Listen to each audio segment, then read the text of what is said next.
আর একটু হলেই আবার যাচ্ছিল মায়ের ভোগে আমার এই পিঁড়িটা। মানে পিঁড়ির সাথে যে আমার কি শত্রুতা আছে আমি জানি না, যখনই কাজ করতে বসি কিছু না কিছু একটা ক্ষতি হয়ে যায়।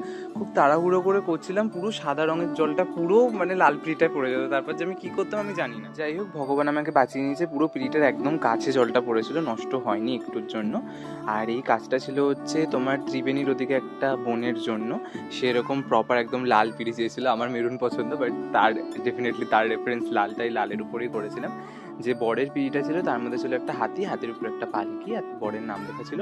আর যেটা ছিল কনের পিঁড়ি, সেটাতে একটা কনে পালকিতে বসে আছে, আর তার নিচে তার নাম লেখা ছিল।